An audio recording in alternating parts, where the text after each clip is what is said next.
এর সাথে এত জিনিস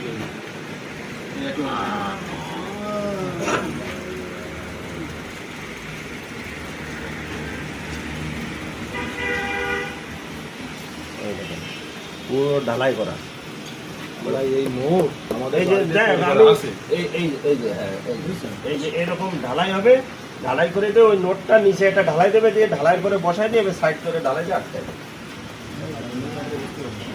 আমি যেটা বলতে চাইছি, জি স্যার বলুন। আমি বলতেছি এই, জি স্যার। আমাদের বাড়িতে বড় পাথর আছে জি স্যার। এখন জি মাটির উপরে ঢালাই দিন, জি ঢালাই দিয়ে জি। পাথরটা বসা দিন, জি বসাই দিয়ে জি। পাথরের পরে জি। ওইটা বসে দেবেন দিয়ে সাইড দিয়ে যদি আপনার পাথরে কি নোট করা আছে, পাথরের মধ্যেই এরকম ই করা আছে, তাহলে আপনার এটা দরকারি নেই, এটা খুব পাথরের মধ্যে করতে আরো ভালো হবে।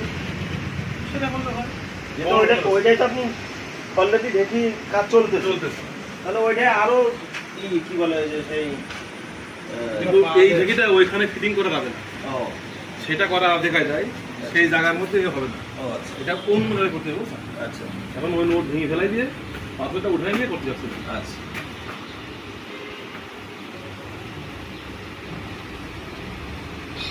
এটা স্যার আমার স্যার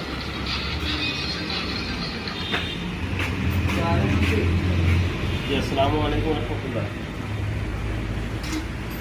হ্যালো কে?